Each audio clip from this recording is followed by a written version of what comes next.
Friends, welcome back to Arvind academy class 10th YouTube channel. And जैसा कि आपने thumbnail पर देख ही लिया होगा, आज हम पढ़ने जा रहे हैं आप सभी का सबसे favourite chapter which is reproduction. तो today we are going to study one short video for chapter number 8, how do organism reproduce. And also there is one extra information which is कि हम रोज़ के रोज़ वन शॉट वीडियो अपलोड कर रहे हैं। ठीक है, अभी तक 4 चैप्टर्स के वन शॉट अपलोड हो गए हैं, 2 chemistry and 2 biology, carbon and its compound and metals and non metals chemistry में ऑलरेडी अपलोड हो चुका है। तो अगर आपको उसका वन शॉट वीडियो देखना है तो आप जाकर उसको देख सकते हैं Arvind academy class 10th YouTube channel पर। एंड ऑल्सो बायोलॉजी में heredity and evolution and life process, ये दोनों चैप्टर का भी अपलोड कर दिया गया है, तो आप उसको भी जाकर देख सकते हैं। एंड फ्यूचर में भी कई सारे वन शॉट वीडियो आने वाले हैं, तो अपने बेल नोटिफिकेशंस को ऑन रखिए ताकि आपसे कोई भी लेक्चर मिस ना हो। ठीक है, so without any further delay let's proceed with our chapter. Okay, if you want to buy sample papers there is a link in description box. ठीक है, तो आप वहाँ पर जाकर सैम्पल पेपर परचेज कर सकते हैं। ठीक है, नाउ नेक्स्ट इज सिलेबस कितना आपको पढ़ना है। तो इसमें किसी भी तरह का रिडक्शन हुआ नहीं, तो फुल सिलेबस आपको पढ़ना रहेगा चैप्टर नंबर 3 में, that is how do organism reproduce. So सबसे पहली डेफिनेशन, व्हाट इज रिप्रोडक्शन। तो रिप्रोडक्शन मतलब होता है न्यू इंडिविजुअल का formation from the existing ones. ठीक है, तो एक नए ऑर्गेनिज्म को बनाना जो ऑलरेडी ऑर्गेनिज्म एग्जिस्ट कर रहे हैं उनसे, इसी को हम कहते हैं रिप्रोडक्शन। ठीक है, it is the process of producing new individuals, ठीक है, of same species bye existing organism of that species. तो यहाँ पर नए इंडिविजुअल का फॉर्मेशन होता है फ्रॉम द एग्जिस्टिंग इंडिविजुअल। ठीक है, जो पर्टिकुलर पेरेंट होते हैं वो ऑफस्प्रिंग को क्या करते हैं, बर्थ देते हैं। एंड यहाँ पर स्पीशीज़ का कॉन्सेप्ट क्या है कि ऐसा नहीं होता है कि अलग अलग स्पीशीज़ आपस में रिप्रोड्यूस करके न्यू इंडिविजुअल को फॉर्म कर सकती है। No, it is only possible in the same species. ठीक है, तो ह्यूमन बींग्स हमेशा ह्यूमन बेबी को ही डिलीवर करेंगे, कैट हमेशा किटन को ही प्रोड्यूस करती है। ठीक है, डॉग हमेशा पपी को ही प्रोड्यूस करते हैं। कैट एंड डॉग के बीच में रिप्रोडक्शन पॉसिबल नहीं है। अगर वो रिप्रोड्यूस भी करेंगे तो कोई भी न्यू ऑर्गेनिज्म फॉर्म नहीं होगा। ठीक है, सो ये मतलब होता है रिप्रोडक्शन का। Reproduction is an important survival strategy that is used to ensure the continuation of species। ठीक है, तो जितनी भी हमें प्रेजेंट डे में इतनी डाइवर्सिटी दिख रही है ऑर्गेनिजम्स की, वो इसीलिए पॉसिबल हो पाई है क्योंकि रिप्रोडक्शन हो रहा है कंटिन्यूसली। अगर रिप्रोडक्शन नहीं हो रहा होता तो life would have cease to exist. Earth भी बाकी सारे प्लैनेट की तरह ही होता। ठीक है, बंजर होता, उसमें कोई भी लाइफ नहीं होती अगर आपका रिप्रोडक्शन नहीं हो रहा होता। ठीक है, सोचो गलती से बाय मिस्टेक एक ऑर्गेनिज्म फॉर्म हो गया है, लेकिन अगर उसमें रिप्रोडक्शन ही नहीं हो रहा तो थोड़े समय बाद वो क्या हो जाएगा, डेड हो जाएगा। एंड देन अगेन जो हमारी अर्थ है वो कैसी हो जाती, बैरन हो जाती। बट उस पर्टिकुलर ऑर्गेनिज्म में रिप्रोडक्शन का फीचर था, 1 से 2, 2 से 4, फिर धीरे धीरे उनकी कॉलोनी बनी, कॉलोनी के बाद पॉपुलेशन, एंड इस तरीके से फिर फाइनली लाइफ इतनी सारी एग्जिस्ट कर रही थी। ठीक है, अर्थ पे। ठीक, एंड आपने इवोल्यूशन का तो कॉन्सेप्ट पढ़ा ही है कि सबसे पहली लाइफ कैसी थी, यूनिसेलुलर, उसके बाद धीरे धीरे इवोल्यूशन हो गया एंड हमें फिर इतनी सारी डाइवर्सिटीज़ देखने को मिल रही हैं। तो कंटिन्यूएशन ऑफ स्पीशीज़ के लिए बहुत ज़्यादा ज़रूरी है रिप्रोडक्शन, या लाइफ के एग्जिस्टेंस के लिए बहुत ज़रूरी है रिप्रोडक्शन। ठीक है, इंडिविजुअली तो ये इसका कोई बेनिफिट नहीं है, लेकिन पूरा एज अ होल अगर हम देखें तो बहुत ज़्यादा इम्पॉर्टेंट है। ठीक है, Hence, without reproduction, life would have ceased to exist। ठीक है, क्योंकि हर एक ऑर्गेनिज्म का एक लिमिटेड टाइम स्पैन होता है, उससे ज़्यादा वो नहीं सर्वाइव करेगा। हम लोग भी 60-70 साल बाद ख़त्म हो जाएंगे। तो अगर रिप्रोडक्शन ना हो तो ह्यूमन बींग्स की पूरी स्पीशीज़ जो होगी वो क्या हो जाएगी, वैनिश हो जाएगी, एक्सटिंक्ट हो जाएगी। ठीक है, तो it is very important for the continuation of species. Now next is types of reproduction. It is basically of two types. One is asexual reproduction and another one is sexual reproduction. Now asexual reproduction basically includes one parent and there is no gamete formation. ठीक है, gamete मतलब होता है sex cells का present होना. ठीक है, तो यहाँ पर as such कोई specific sex cells नहीं present होते हैं या gametes नहीं present होते हैं and केवल एक parent होता है इसमें. ठीक है, and जबकि इसकी contrast में यहाँ पे gamete का formation होता है, that is special sex cells present होते हैं मेल में भी एंड फीमेल में भी एंड दो पार्टनर्स यहाँ पे चाहिए रहते हैं सेक्सुअल रिप्रोडक्शन के लिए. ठीक है, सो एसेक्सुअल रिप्रोडक्शन पे सबसे पहले प्रोसीड करते हैं. It is a process of producing new organism from a single parent without the involvement of sex cells और गैमीट. देखो जो चीज़ मैंने पहले बताई थी वही चीज़ यहाँ लिखी हुई है. पहली चीज़ तो यहाँ पे केवल एक पेरेंट का ही इन्वॉल्वमेंट होता है एंड दूसरा कि किसी भी टाइप की सेक्स सेल्स या गैमीट्स यहाँ पर नहीं बनते हैं. ठीक है, एंड क्योंकि केवल एक ही पेरेंट यहाँ पर इन्वॉल्व है तो वेरिएशन के चांसेस भी एकदम खत्म हो जाते हैं. ठीक है, तो जो भी ऑफस्प्रिंग बनता है वो जेनेटिकली एकदम हुबहू होता है अपने पेरेंट्स जैसा. ठीक है, तो कह सकते हैं कार्बन कॉपी होते हैं एक दूसरे की. तो जितने भी आपके एसेक्सुअली रिप्रोड्यूस होते हैं ऑर्गेनिज्म वो सारे एक जैसे ही दिखते हैं, फेमिलियर होते हैं. ठीक है, बहुत ही कम एकदम माइनर वेरिएशंस देखने को मिलते हैं. ऐसा भी नहीं है कि एकदम ही वेरिएशन नहीं होता है, बहुत ही पॉइंट में जाता है वेरिएशन. ठीक है, एंड सेक्सुअल रिप्रोडक्शन में क्योंकि दो अलग अलग पेरेंट्स हैं, दो अलग पेरेंट्स का अलग जेनेटिक डीएनए उसमें इन्वॉल्व होता है तो ऑब्वियसली वेरिएशन भी हमें बहुत ज़्यादा देखने को मिलते हैं. ठीक है, modes of reproduction use by single organism, तो it can takes place by various methods. सबसे पहला है फिजन. फिजन जो होता है बेसिकली यूनिसेल्युलर ऑर्गेनिज्म में होता है. यूनि मतलब एक सेल के जो ऑर्गेनिज्म होते हैं जैसे कि बैक्टीरियाज में आपने देखा होगा प्रोटोजोवन लाइक अमीबा. ठीक है, तो उसमें ये होता है जहाँ पर जो अमीबा का सेल होता है एक ही सेल का बना है वो डिवाइड करता है एंड दो पार्ट में डिवाइड हो जाता है एंड वो दोनों इंडिपेंडेंट अमीबा बनाते हैं. ठीक है, जैसे देखो ये आपका अमीबा है. ठीक है, सबसे पहले इसका न्यूक्लियस डिवाइड होगा. ठीक है, तो यहाँ पे दो डुप्लीकेट कॉपी बन गई न्यूक्लियस की एंड देन फिर यहाँ पे क्लीवेज बनेगा एंड देन ये दोनों सेपरेट हो जाएंगे. ठीक है, एंड ये जो दोनों सेपरेट आपको दिख रहे हैं डॉटर अमीबा फाइनली आपकी दो इंडिपेंडेंट अमीबा फॉर्म करेंगे. ठीक है, तो इस तरह से सेल डिवीजन ही यहाँ पर रिप्रोडक्शन का भी काम कर रहा है. ठीक है, अब देखो फिजन भी दो टाइप्स के होते हैं. एक होता है बाइनरी फिजन जैसे कि अमीबा में आपको देखने को मिल रहा है. देखो यहाँ पर क्लीवेज जब हुआ तो एक यूनिसेलुलर सेल अमीबा दो पार्ट में डिवाइड हुआ. ठीक है, तो एक सेल जो है जब अगर वो दो पार्ट में डिवाइड हो रहा है तो it is called binary fission. And multiple fission में उसी चीज के कई सारे टुकड़े हो सकते हैं एंड वो सारे टुकड़े भी इंडिपेंडेंट ऑर्गेनिज्म फॉर्म करेंगे जैसे कि प्लाज्मोडियम में होता है. ठीक है, प्लाज्मोडियम क्या है? Plasmodium causes malaria in human beings and इसका वेक्टर कौन होता है? एनोफिलीज. ठीक है, mosquito, female anopheles mosquito is a vector. ठीक है, जो कि ये डिजीज को ट्रांसफर करती है एंड इसका कॉज मतलब असली में कौन इसको कॉज करता है मलेरिया को? It is Plasmodium. तो कभी भी आंसर में फीमेल एनोफिलीज मत लिख कर आइएगा. ठीक है, वो बस वेक्टर होता है. मेन कॉजिंग एजेंट कौन है? प्लाज्मोडियम. कैसे डिवाइड होता है? By multiple fission. ठीक, सो देखिए in multiple fission many individuals are form from a single individual. तो उसमें कई सारे क्लीवेज होते हैं एंड सारे के सारे वो इंडिपेंडेंट ऑर्गेनिजम्स बनाते हैं या कहिए इंडिपेंडेंट प्लाज्मोडियम बनाएंगे. ठीक है, नाउ नेक्स्ट इज फ्रेगमेंटेशन. नाम से ही पता चल रहा है फ्रेगमेंट्स में बनना. ठीक है, तो देखो इसमें क्या होता है कि जो भी ऑर्गेनिज्म होता है वो अपने फ्रेगमेंट्स में कन्वर्ट हो जाता है and each fragment will develop into a entirely new organism. ठीक है, जैसे कि स्पाइरोगायरा में होता है. ठीक है, ये स्पाइरोगायरा की बॉडी है फिर वो अपने आप को फ्रेगमेंट्स में ब्रेक कर लेती है. ठीक है, इस तरह से फ्रेगमेंट्स में ब्रेक कर लेगी एंड ईच फ्रेगमेंट जो होगा फिर वो एक नए स्पीशीज को या कहिए नए स्पाइरोगायरा को बर्थ दे देगा. ठीक है, डेवलप हो जाता है नए स्पाइरोगायरा में. तो इस तरह का मोड हम कहते हैं फ्रेगमेंटेशन.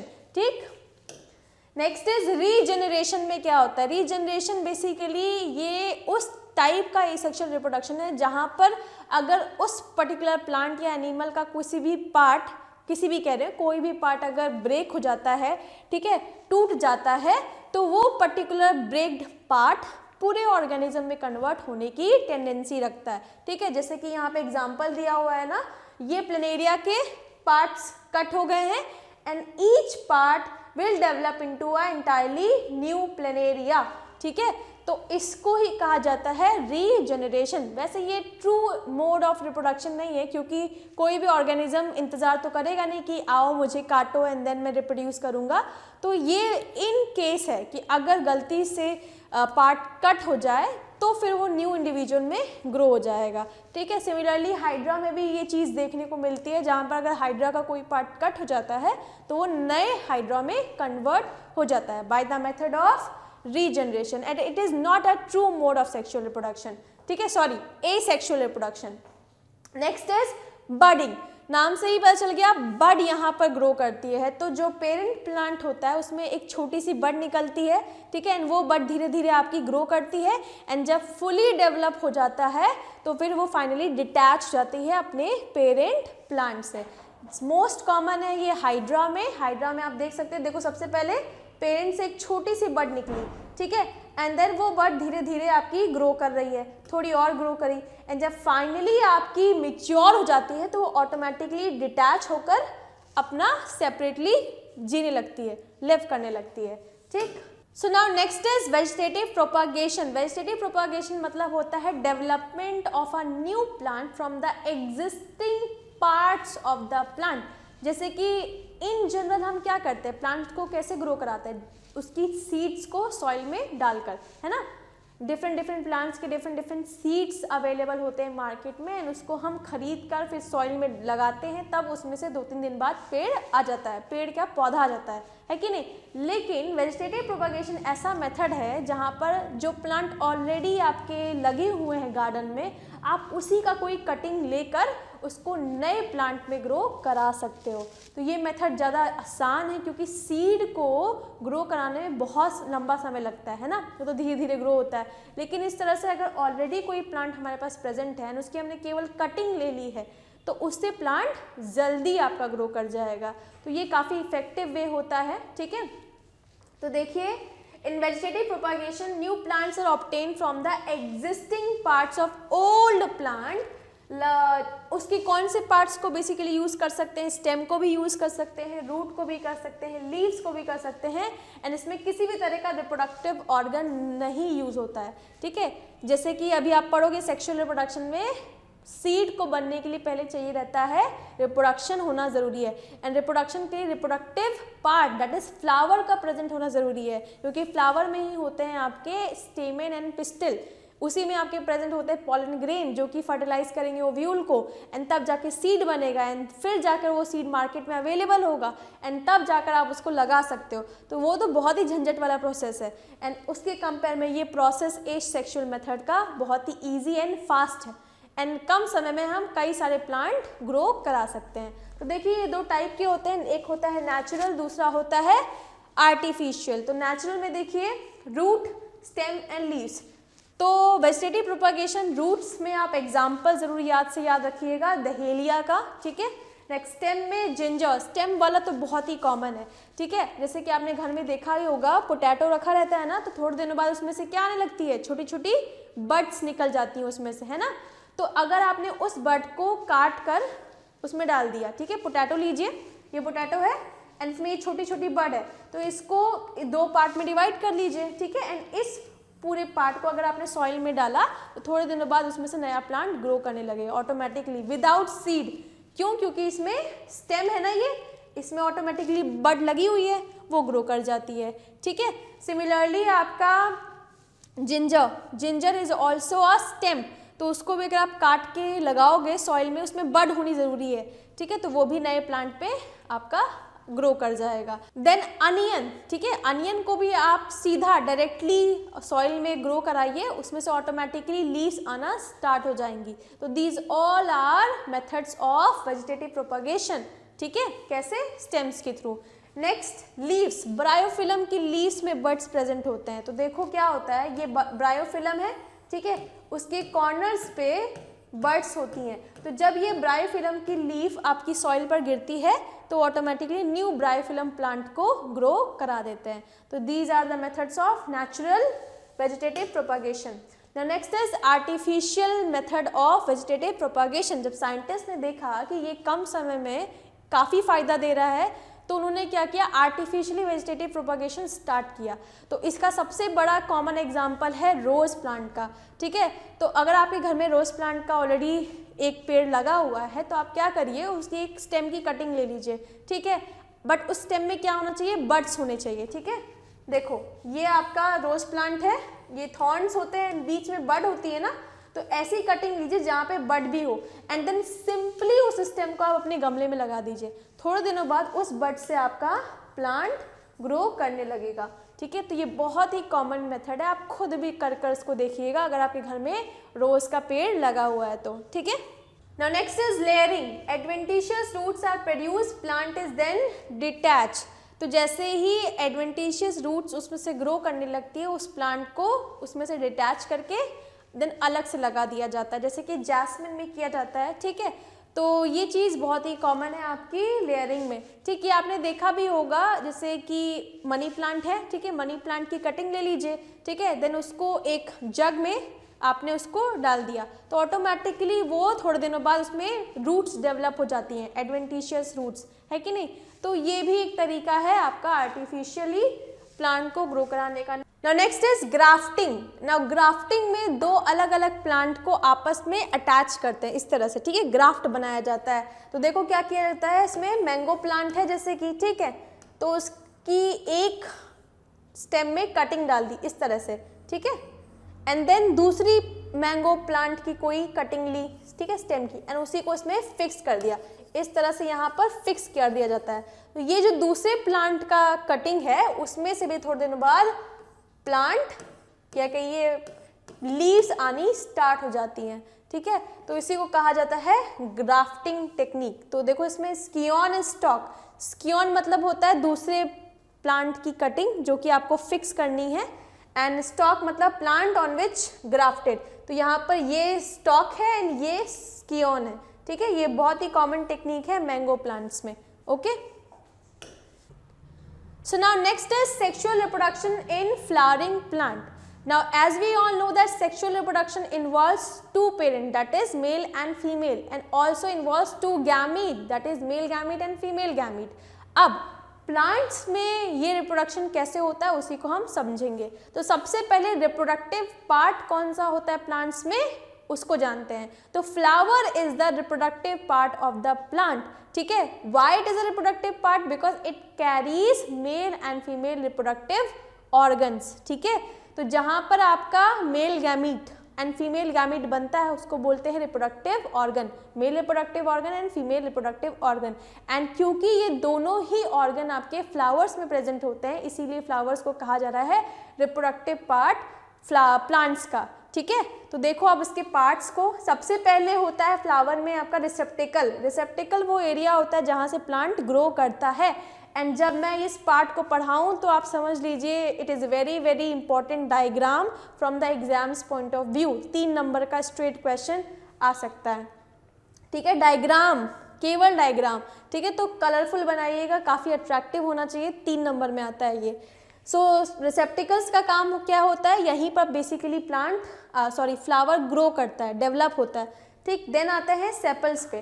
सेपल्स जो आपको साइड में दिख रहे हैं इनका काम होता है प्रोटेक्ट करने का, ठीक है, प्रोटेक्शन में हेल्प करते हैं। एंड क्योंकि ये ग्रीन होते हैं तो अर्ली स्टेजेस में जब फ्लावर आपका पूरी तरह से आपका डेवलप नहीं होता है, बड के फॉर्म में होता है, तो उस टाइम पे उसकी जो फूड की रिक्वायरमेंट होती है वो भी सेपल्स के थ्रू ही फुलफिल होती हैं। क्योंकि सेपल्स ग्रीन होते हैं तो वो क्या करते हैं, फोटोसिंथेसिस के थ्रू खाना बना सकते हैं, ठीक है। तो अर्ली नरिशमेंट जो मिलता है फ्लावर के बड को वो सेपल्स प्रोवाइड करता है, ठीक है। तो क्या कौन से दो फंक्शन हो गए, एक प्रोटेक्शन एंड दूसरा अर्ली स्टेजेस पर फूड प्रोवाइड करना या नरिशमेंट प्रोवाइड करना फ्लावर बड को, ठीक।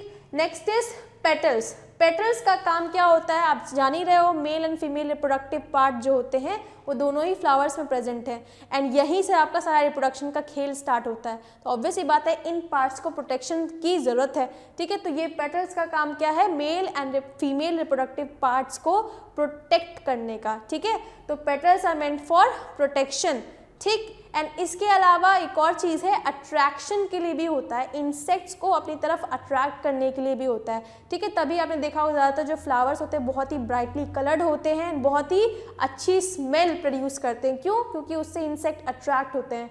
एंड इंसेक्ट को अट्रैक्ट कराना क्यों ज़रूरी है? क्योंकि मेल एंड फीमेल जो गैमीट्स हैं उनको आपस में फर्टिलाइज होना है एंड फर्टिलाइज होने के लिए सबसे पहले वो एक जगह पर तो पहुँचे, ठीक है, क्योंकि आप जानते हो प्लांट खुद से तो चल नहीं सकते हैं, ठीक है। तो उनको कोई ना कोई एजेंट चाहिए पहुंचाने के लिए, pollen grains to the ovaries. तो इसीलिए ये काफ़ी अट्रैक्टिव होते हैं टू अट्रैक्ट इंसेक्ट्स, ठीक है। Next is male reproductive part of the flower. Now male reproductive part of the flower is called as stamen, ठीक है। Stamen is the male reproductive part of the flower and it is made up of two parts. One is anther. Anther वो जगह है जहाँ पर आपका male gametes बनते हैं, that is pollen grains, ठीक है। pollen grains में ही आपके sex cells present होते हैं, ठीक है। And next is filament. ये जो anther है वो flower से filaments के थ्रू ही अटैच होता है, ठीक है। तो इट इज फिलामेंट। तो देखिए this is called anther and this is called filament and pollen grain जो होते हैं वो आपके एंथर में ही फॉर्म होते हैं, ठीक है। जब हवा वगैरह चलेगी तो ये एंथर से जो भी पॉलन ग्रेन्स होता है वो उड़कर इसमें स्टिग्मा पर फॉल कर जाता है, ठीक। Now let's come on to the female reproductive part of the flower. Now female reproductive part of the flower is called as pistil या उसी को हम बोल सकते हैं कार्पल, ठीक है। नाउ पिस्टिल और carpel again made up of three parts. एक पार्ट जो होता है वो पॉलन ग्रेन को रिसीव करता है, इसको कहा जाता है स्टिग्मा, ठीक है। तो stigma is a part which receives pollen grains. Next is style. जो पॉलन ग्रेन होता है वो ट्रेवल करके अंदर ओवरी तक पहुंचता है वाया स्टाइल, ठीक है। तो नेक्स्ट इज स्टाइल। तो देखिए इसमें ये वाला पोर्शन स्टाइल है, ऊपर वाला पोर्शन स्टिग्मा है एंड फाइनली सेंटर में जो आपको दिख रही है, ठीक है, oval, that is called as ovary. Ovary के अंदर प्रेजेंट होता है female gamete that is ovum या एग सेल, ठीक है। एंड ये जो आपका पॉलन ग्रेन है वो फाइनली किससे फर्टिलाइज होता है या किससे आपका कंबाइन होता है, ओवम से, ठीक। तो फाइनली आपका ओवरी इज अ प्लेस जहाँ पे आपका एग सेल प्रेजेंट होता है या ओवम प्रेजेंट होता है। What is ovum या egg cell? It is a female gametes, ठीक है। एंड pollen grain क्या कैरी करते हैं, मेल गैमीट कैरी करते हैं, ठीक। So this is all about the parts of flower.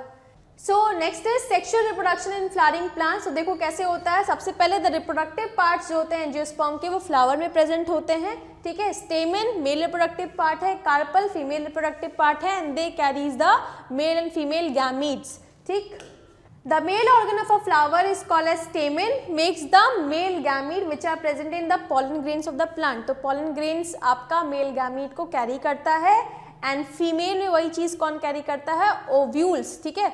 Ovaries के अंदर प्रेजेंट होते हैं ओव्यूल्स एंड ओव्यूल्स में आपका प्रेजेंट होता है फीमेल गैमीट जिसको हम कहते हैं ओवम या एग सेल, ठीक है। तो देखो the female organ of a flower is called carpel और pistil makes the female gamete which are present in ovules of the plant. Next the male gamete present in the pollen grain fertilize the female gamete present in the ovule। तो pollen grains के अंदर जो male gamete होता है वो पहले stigma पर पहुंचता है, स्टिग्मा के बाद स्टाइल में पहुंचेगा, स्टाइल के बाद ओवरीज में जाएगा, ओवरीज में भी कहाँ, ओव्यूल्स में, एंड ओव्यूल के अंदर प्रेजेंट होती है फीमेल गैमीट्स, ठीक है। देन फाइनली pollen grains अपने मेल गैमीट को रिलीज करेगा जो कि फीमेल गैमीट से कंबाइन कर फाइनली फॉर्म करते हैं जाइगोट एंड वो जाइगोट फिर धीरे धीरे एम्ब्रियो में डेवलप होगा एंड फाइनली वो सीड में कन्वर्ट हो जाएगा, ठीक है। The fertilize ovule grow and become seed. तो ओव्यूल आपका सीड में कन्वर्ट हो जाता है एंड ओवरीज फ्रूट में। The seeds produce new plants and ये सीड हमें न्यू प्लांट देती है after germination. Now next is pollination, ठीक है। फर्टिलाइजेशन तो तभी होगा ना जब आपका पॉलन ग्रेन पहुंचेगा कहाँ पर, female reproductive part that is pistol या कार्पल पे। तो एंथर से पॉलन ग्रेन को कार्पल तक पहुंचाने के लिए there is a need of agent, क्योंकि फ्लावर भी तो आपके दो टाइप के होते हैं ना, प्लांट कैसे होते हैं, यूनिसेक्सुअल एंड बाईसेक्सुअल। तो अगर फ्लावर बाईसेक्सुअल है that is male and female जो भी पार्ट हैं फ्लावर की, स्टेमन एंड कार्पल, वो दोनों एक ही फ्लावर में, तब तो ठीक है, तब तो आसानी से हो जाएगा। लेकिन क्या हो अगर दो अलग अलग यूनिसेक्सुअल प्लांट्स हों, यानी कि एक पेड़ पर केवल मेल फ्लावर्स हैं एंड एक पेड़ पर केवल फीमेल फ्लावर्स, तो उस केस में कैसे फर्टिलाइजेशन होगा, ठीक है। तो उस केस के लिए हमें चाहिए रहता है कोई ना कोई एजेंट्स, जिसको हम पढ़ेंगे पॉलिनेशन में। तो देखिए what is pollination, it is basically transfer of pollen grains from the anther to the stigma of the flower, इसी को पॉलिनेशन कहा जाता है। एंड इसको कराने के अलग अलग तरीके हैं।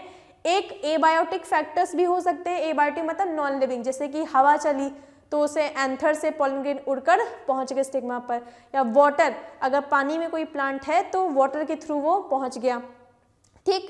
एंड देन है बायोटिक फैक्टर्स, जैसे कि नेचुरल कोई इंसेक्ट है, हनी बी है, ठीक है, देन ह्यूमन बीइंग्स ही फूल को छुआ, देन दूसरे फूल को छुआ तो उसमें जो भी पॉलन ग्रेन लगा हुआ हाथ का वो चला गया दूसरे फ्लावर पे, इस तरह से हमने भी अननोइंगली फर्टिलाइज करा दिया। तो इस तरह से आपके बायोटिक फैक्टर्स भी इंक्लूडेड होते हैं, ठीक है।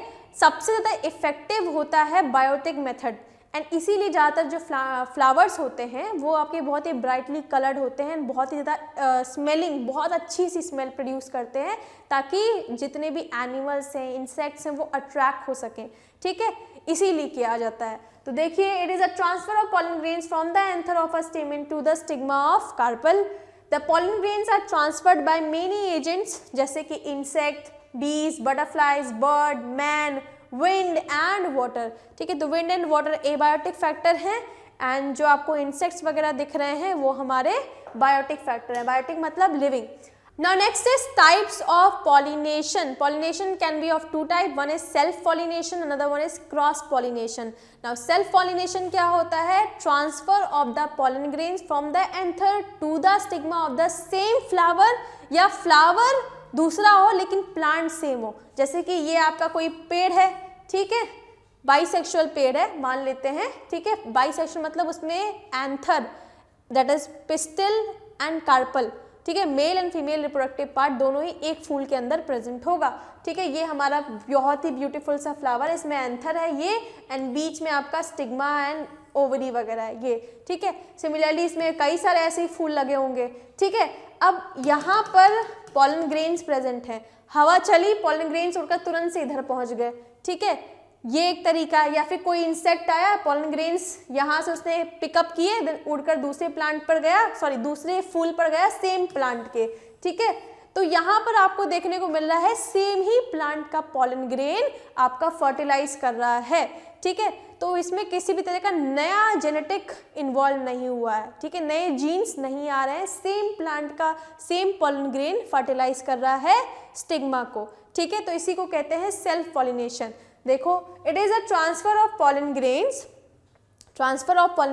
From the anther of the flower to the stigma of same flower, या तो उसी सेम फ्लावर में ही वो ट्रांसफर हो रहा है, या फिर another flower of the same plant, या फिर दूसरा फ्लावर कोई हो लेकिन प्लांट सिमिलर हो, ठीक है। तो उसी को कहा जाता है सेल्फ पॉलिनेशन। लेकिन ऐसा केस नहीं होता है आपका क्रॉस पॉलिनेशन में। क्रॉस पॉलिनेशन में क्या होता है, ये एक पेड़ है, ठीक, ये रहा एक पेड़, ठीक, इसका कोई फ्लावर है, ठीक है, एंड इसमें पॉलन ग्रेन्स हैं, ठीक।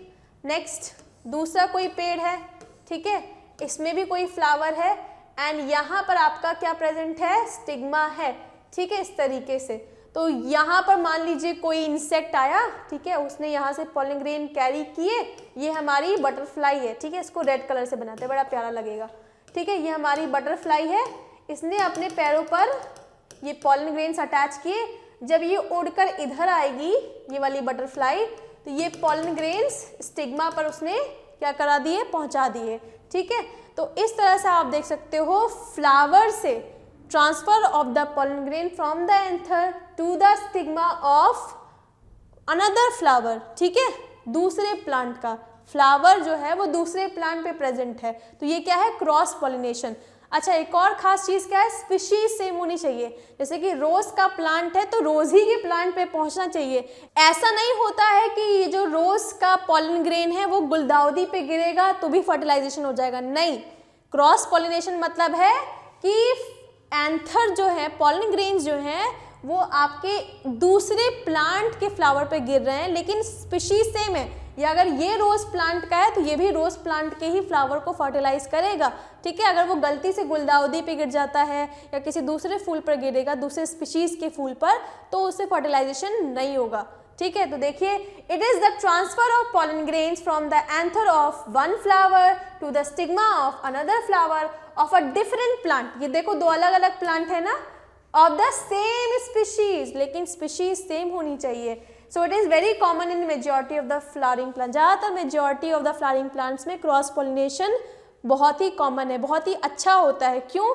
क्योंकि इसमें आपको दूसरे डिफरेंट तरह के जीन्स मिलते हैं, एंड अलग अलग जीन मतलब ज़्यादा variation, and variations are very useful for the survival of the species. इसीलिए क्रॉस पॉलिनेशन को बेहतर कहा जाता है सेल्फ पॉलिनेशन से, क्योंकि सेल्फ पॉलिनेशन में कोई भी नया जीन हमें नहीं मिलता है, सेम ही प्लांट में हो रहा है, ठीक है। तो जेनेटिक्स उसमें ज़्यादा चेंज नहीं होती है, ज़्यादा जेनेटिक्स चेंज नहीं होगी तो वेरिएशन ज़्यादा नहीं होंगे, वेरिएशन ज़्यादा नहीं होंगे तो वो ज़्यादा टॉलरेंट नहीं होगी अगर कंडीशंस बदल जाए तो, ठीक है। तो इसीलिए cross pollination is much better than self pollination, ठीक है। नेक्स्ट आते हैं सेक्सुअल रिप्रोडक्शन। अब फाइनली पहुंच गया, जब पॉलन ग्रेन आपका स्टिग्मा पर लैंड कर गया, अब उसके बाद क्या होता है। तो देखो, सबसे पहले पॉलन ग्रेन आपको दिखाई दे रहा है ऊपर, ठीक है। ये आपका पहुंचा स्टिग्मा पर, एंड देन स्टिग्मा पर पहुंच के वो बनाता है पॉलन ट्यूब, ठीक है। एक ट्यूब बनाता है, ठीक है, जो कि सीधा आपकी ओव्यूल्स में पहुंचती है, ठीक है। ये है आपकी स्टिग्मा, ये बीच में स्टाइल, एंड स्टाइल के बाद आती है ओवरीज। ओवरीज के अंदर प्रेजेंट होते हैं ओव्यूल्स, एंड ओव्यूल्स में होती है female gamete, that is ovum, ठीक है। ये है आपका ओवम, ठीक। अब ये ऊपर आपका प्रेजेंट है pollen grain, and pollen grain के अंदर प्रेजेंट है हमारे मेल गैमीट्स। तो पॉलन ग्रेन पहले क्या बनाती है, ट्यूब बनाती है, एक लंबी सी पाइप बनाती है जो कि सीधा उसको पहुंचा देगी इस ओव्यूल्स के अंदर, ठीक है। अब इस ट्यूब में कौन जाता है, आपका मेल गैमीट, ये यहाँ से ट्रैवल करेगा इस पाइप से एंड नीचे चला जाएगा, एंड फाइनली ओव्यूल के अंदर एंटर कर जाता है। ओव्यूल के अंदर उसको दिखता है female gamete, that is ovum, and ovum के साथ वो अपने न्यूक्लियस को क्या कर लेता है, कंबाइन कर लेता है, एंड किस में कन्वर्ट हो जाता है, जाइगोट में, ठीक है। तो इस तरीके से आपका सेक्सुअल रिप्रोडक्शन होता है फ्लावरिंग प्लांट्स के अंदर, ठीक है। Now next is reproduction in human beings। अब ह्यूमन बींग्स में रिप्रोडक्शन कैसे होता है, तो देखो, एक सर्टेन एज ऑफ मेच्योरिटी को अटेन करना पड़ता है बोथ मेल एंड फीमेल को बिफोर परफॉर्मिंग रिप्रोडक्शन। रिप्रोडक्शन के लिए सबसे पहले सेक्सुअल मेच्योरिटी होना बहुत ज़रूरी है, ठीक है। एंड ये मेच्योरिटी जो होती है इसी को हम बोलते हैं प्यूबर्टी, ठीक है। The start of puberty will mark the sexual maturity in male and female, ठीक। तो देखिए, अब प्यूबर्टी मतलब क्या है, it is the age at which the sex hormones or the gametes begin to be produced। तो ये जो सेक्स हार्मोन्स होते हैं एंड जो गैमीट्स होते हैं वो तभी आपके उस एज में प्रोड्यूस होने लगते हैं, उससे पहले नहीं होते, ठीक है। तो एक सेक्सुअल मेच्योरिटी चाहिए रहती है, उसी के बाद रिप्रोडक्शन का प्रोसेस यहाँ पर स्टार्ट होता है। तो देखिए, puberty is an age in which sex hormones और गैमीट्स आपके स्टार्ट होने लगते हैं, प्रोड्यूस होना स्टार्ट होने लगते हैं, एंड बॉय और गर्ल मिच्योर होने लगते हैं। उससे पहले कैसे होते हैं, चाइल्डिश होते हैं, ठीक है, एंड धीरे धीरे अब मेच्योरिटी आने लगती है, ठीक। इसी को प्यूबर्टी की स्टेज कही जाती है, जो कि बेसिकली आपकी गर्ल्स में जल्दी आती है एंड बॉयज़ में थोड़ा डिले से होती है, ठीक। So puberty starts early in female then in a male. In males sexual maturity जो होती है वो आपकी 13 से 14 साल में आती है, 13 to 14 ईयर्स, जैसे कि क्लास 10th क्लास 9th इस एज में, ठीक है। जब आप क्लास 9 10th में होंगे, that is the puberty stage. While in females it is basically the age of 10 to 12 years, 10 या 12 साल में ही इनमें स्टार्ट हो जाता है। This is known as the age of puberty, जहाँ पर सेक्सुअली आपकी बॉडी मिच्योर होना स्टार्ट हो जाती है, उससे पहले नहीं, ठीक है। Now next is what are the changes that we will observe when boy and girl undergo puberty. तो देखो सबसे पहले गर्ल्स में क्या होता है, ब्रेस्ट साइज उनकी इंक्रीज हो जाती है, देन वॉइस पिच हाई हो जाती है उसकी, ठीक है, बहुत ही लड़कियों की आवाज़ हाई पिच की होती है, लड़कों की भारी होती है, ठीक है। Starts of menstruation cycle, menstruation cycle is a very important phenomenon जो कि स्टार्ट हो जाता है, ठीक है। मेंस्ट्रुएशन साइकिल नहीं होगी तो प्रेगनेंसी भी नहीं हो सकती है, so it is very important part of pregnancy. Reproduction का बहुत ही इंपॉर्टेंट पार्ट होता है menstruation in females. Now next is in boys में क्या देखने को मिलता है, थिक फेशियल हेयर ग्रोथ, ठीक है, दाढ़ी वगैरह आने लगती है, मस्टैच आने लगती है, growth of hair in armpits and pubic areas, वो भी चीज़ होती है। Next voice begins to crack, पहले आवाज़ जो होती है बच्चों जैसी होती है एंड देन उनकी वॉइस ऑटोमेटिकली एकदम भारी होने लगती है, तो that is called as sexual maturity, ठीक। Next shoulder broaden and muscles grow, muscles grow होना स्टार्ट हो जाती है, शोल्डर्स जो होते हैं वो थोड़े ब्रॉड होने लगते हैं लड़कों के, ठीक है। Next is reproduction in human beings. तो देखिए सबसे पहले the reproductive organ of human beings that is testis. Male में रिप्रोडक्टिव ऑर्गन जो होता है वो टेस्टिस होता है, फीमेल में ओवरीज होते हैं। रिप्रोडक्टिव ऑर्गन मतलब जो कि male and female gametes produce करेंगे। Testis produces sperms that is a male gamete and ovaries produces egg या ओवम, ठीक है, विच इज फीमेल गैमीट्स, ठीक है, and become functional only, and ये तभी फंक्शनल है, स्पर्म्स का फॉर्मेशन, ओवम का फॉर्मेशन, ये तभी फंक्शनल है जब सेक्सुअल मैच्योरिटी अटेन हो जाती है, दैट इज 13-14 साल की एज में एंड 10-12 साल की age in girls and 13-14 year of age in boys, ठीक है। The testis and ovaries produces viable gametes, ठीक है, एंड ऑल्सो सिक्रीट। अच्छा, इसके साथ साथ गैमीट्स भी बनते, साथ साथ हॉर्मोन्स भी आपके प्रोड्यूस होने लगते हैं, दैट इज वाई प्यूबर्टी के स्टेज में बहुत ही ज़्यादा अप एंड डाउन होता है हॉर्मोन्स का, एंड उसकी वजह से आप डिफरेंट इमोशंस फील करते हो, ठीक है, बहुत ज़्यादा गुस्सा आता है, बहुत ज़्यादा ओवर इमोशंस आपके फ्लोट होने लगते हैं प्यूबर्टी के स्टेज में, बिकॉज हॉर्मोन्स बहुत ज़्यादा उस टाइम पर आपके एक्टिव हो जाते हैं, ठीक है। So the testes and ovaries produces viable gametes and also secrete hormones like testosterone, male hormones होते हैं, ठीक है। तो मेल्स में टेस्टोस्टेरोन बनने चालू हो जाते हैं एंड फीमेल में एस्ट्रोजन एंड प्रोजेस्टेरॉन, दो हॉर्मोन्स हैं जो कि फीमेल्स में बनने स्टार्ट हो जाते हैं at the time of puberty, ठीक है, एंड ये ही रिस्पॉन्सिबल होते हैं मेल एंड फीमेल गैमीट के फॉर्मेशन के लिए, एंड ऑल्सो जो सेकेंडरी ग्रोथ होने लगती है, सेक्सुअल कैरेक्टरिस्टिक्स देखने को मिलते हैं बॉयज एंड गर्ल में, जैसे कि development of breast, then high pitch की वॉइस होना, ठीक है, ठीक, and then appearance of the heads pubic area में एंड आर्मपिट्स एरिया में, तो these all are the secondary sexual characteristics. इसके लिए कौन responsible, these hormones are only responsible, ठीक है। Now next is male reproductive system.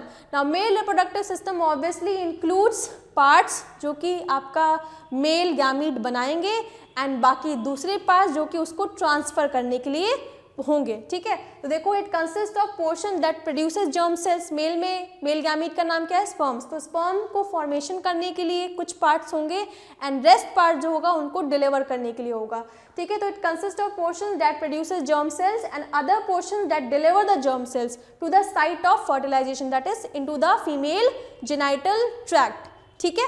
तो देखिए सबसे पहला पोर्शन है इसमें टेस्टिस एंड स्क्रोटम, ठीक है। Testis is lie in the outside of the abdominal cavity. Why it lies outside the abdominal cavity? Because formation of sperms requires a lower temperature than body temperature. 4 degree Celsius कम temperature होना चाहिए, इसीलिए वो abdominal cavity के outside ये लाई करता है, ठीक है। एंड टेस्टिस के अंदर क्या फॉर्म होते हैं, स्पर्म्स फॉर्म होते हैं, what is sperms, mail gametes, ठीक है। देन ये मेल गैमीट स्पर्म्स जब फॉर्म होते हैं उसके बाद वो पहुंच जाते हैं एपिडिडाइमस में।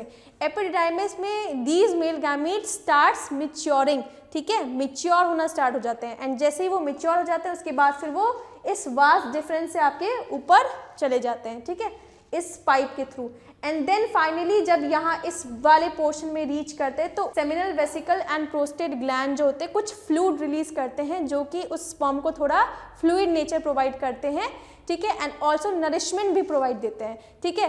And now when the sperms are mix with the secretion of seminal vesicle and the prostate gland, it will now be called as semen, ठीक है, SEMEN, सेमेन, एंड फिर वो फाइनली इजैकुलेट होता है via penis, and it is basically a common site for both ejaculation of urine as well as male gametes, ठीक। Next देखो female reproductive system. Now female reproductive system consist of 2 ovaries, ठीक है, a pair of ovaries present होती हैं, and ovaries का काम क्या है, फॉर्मेशन ऑफ एग या ओवम, ठीक है। हर महीने ओवरी से एक एग प्रोड्यूस होता है, ठीक है, एंड वो आपका फिर कहाँ पहुँच जाता है, फेलोपियन ट्यूब में पहुँच जाता है एंड वेट करता है फर्टिलाइजेशन के लिए। अगर स्पर्म्स यहाँ पे पहुँच जाते हैं तो फर्टिलाइजेशन हो जाएगा, एंड देन उसके बाद फिर फाइनली वो आपका जाइगोट में डेवलप होता है, एम्ब्रियो का डेवलपमेंट होता है, एंड देन फाइनली आपका बेबी का डेवलपमेंट स्टार्ट हो जाता है। एंड अगर फर्टिलाइजेशन नहीं होगा तो फिर वो एग ऑटोमेटिकली क्या होता है, डीनेचर हो जाता है, ठीक। तो देखिए सबसे पहले आपकी ओवरीज का फंक्शन क्या होता है, to produce female gametes, that is ovum. जब ये ओवम प्रोड्यूस हो जाता है तो फाइनली उसको वो फेलोपियन ट्यूब रिसीव करती है, ठीक है, एंड वहीं पर वो रहती है, दैट इज एग या ओवम यहीं पर आपका फाइनली रहता है, ठीक। तो फेलोपियन ट्यूब जो होता है इसका काम क्या है, टू रिसीव द एग, जो कि कौन दे रहा है, ओवरीज दे रही हैं। Also fallopian tube is the site of fertilization, मतलब when sperms enters into the female genital tract, it will goes into the fallopian tube. fallopian tube में होती है egg, जहाँ पर फाइनली दोनों आपस में मिक्स होकर क्या बनाते हैं, जाइगोट बनाते हैं, एंड ये जाइगोट फिर फाइनली आपका यूटरस में इम्प्लांट हो जाता है एंड फिर डेवलपमेंट स्टार्ट हो जाती है, ठीक है। तो देखो फेलोपियन ट्यूब से फिर ये जो आपको रीजन दिख रहा है इसको कहा जाता है यूटरस, यहीं पर बेबी का डेवलपमेंट होता है, ठीक है, यहीं पे आपका एम्ब्रियो इम्प्लांट होता है, यहीं पे आपका डेवलपमेंट स्टार्ट होता है, ठीक। देन यूटरस के नीचे होता है सर्विक्स, एंड सर्विक्स के नीचे होता है vagina. Vagina is the place male gametes are release into the female genital tract, ठीक। So this is all about the female reproductive system. Now next is development of embryo and implantation. Now after fertilization, ठीक है, when sperms are entered into the female genital tract and when it will reach the fallopian tube, ठीक है, from there it will enter into the female gamete, that is ovum, ठीक है, and वहाँ पे finally उसका fusion हो जाएगा, and fusion होने के बाद जाइगोट फॉर्म हो जाता है, एंड देन ये जाइगोट फिर आपका डिवाइड करना स्टार्ट कर देता है, on the spot division start हो जाता है, एंड धीरे धीरे वो एम्ब्रियो में कन्वर्ट होना स्टार्ट कर देता है, ठीक है। देन एम्ब्रियो आपका जब डेवलप हो जाता है तो फाइनली वो इम्प्लांट हो जाता है यूट्रस के अंदर, एंड यूट्रस में फिर फाइनली वो धीरे धीरे डेवलप होता है बेबी में, ठीक है, फिटस में, एंड जब आपका फाइनली 9 महीने में पूरा बेबी तैयार हो जाता है, रेडी हो जाता है, तो फाइनली उसका एक्सपल्जन हो जाता है from the body by parturition, ठीक है। Parturition is the process by which fully developed fetus comes out from the female body, ठीक है। तो देखिए स्टार्ट्स इमीडिएटली, कैसे एम्ब्रियो का प्रिपरेशन डेवलपमेंट स्टार्ट होता है, तुरंत होने लगता है, स्टार्ट इमीडिएटली, फर्टिलाइजेशन के तुरंत बाद से होने लगता है in the fallopian tube, and pregnancy starts while menstruation stops. Menstruation रुक जाता है, क्यों रुक जाता है, क्योंकि uterus has to prepare itself for the development of fetus को डेवलप करने के लिए जो इतनी स्पॉन्जी लेयर उन्होंने क्रिएट कर रखी थी, ठीक है, स्पॉन्जी लेयर क्रिएट हो जाती है जो कि पूरी ब्लड से फिल्ड अप होती है, एंड वो ब्लड से फिल्ड अप लेयर जो होती है वो हेल्प करती है नरिशमेंट देने के लिए डेवलपिंग फिटस को, इसीलिए मेंस्ट्रुएशन स्टॉप हो जाता है, ठीक है। एंड अगर फर्टिलाइजेशन नहीं होगा तो यही जो यूटेराइन वॉल है जो कि स्पॉन्जी है, फिल्ड विद ब्लड है, वो ब्रेक हो जाती है and blood comes out from the female genital tract, ठीक। सो देखिए starts immediately in the fallopian tube and pregnancy starts while menstruation stop हो जाता है, ठीक। बहुत ही पिक्यूलियर फीचर होता है ये आपका इस टाइम का, ठीक। Next embryo moves down. अब जैसे जैसे आपका एम्ब्रियो डेवलप होने लगेगा वो धीरे धीरे फेलोपियन ट्यूब से कहाँ पहुँच जाता है, यूट्रस में पहुँच जाता है, एंड फाइनली जब वो यूट्रस में पहुँच जाएगा तो वहाँ पर जाकर इम्प्लांट हो जाएगा, मतलब अटैच हो जाता है यूट्रस से, एंड फाइनली उसको सारा नरिशमेंट मिलता है, जो स्पॉन्जी लेयर होती है ब्लड की वो फिर उस फिटस को क्या दे रही होती है, नरिशमेंट दे रही होती है, ठीक है। सो देखिए the Embedding of embryo in the thick inner lining of the uterus is called as implantation. ठीक है, नेक्स्ट देखिए स्पेशल टिश्यू. अब जैसे ही इम्प्लांटेशन हो जाता है एक टिश्यू भी डेवलप हो जाती है यूटेराइन वॉल एंड एम्ब्रियो के बीच में. इसको कहा जाता है प्लेसेंटा. प्लेसेंटा का काम क्या होता है, जो भी फूड की रिक्वायरमेंट होती है बेबी की, डेवलपिंग फिटस की, वो मदर की बॉडी से जाती है, लेकिन मदर की बॉडी से उसको बेबी तक पहुंचाने के लिए एक टिश्यू पर्टिकुलर चाहिए रहता है, उसी टिश्यू को कहा जाता है प्लेसेंटा.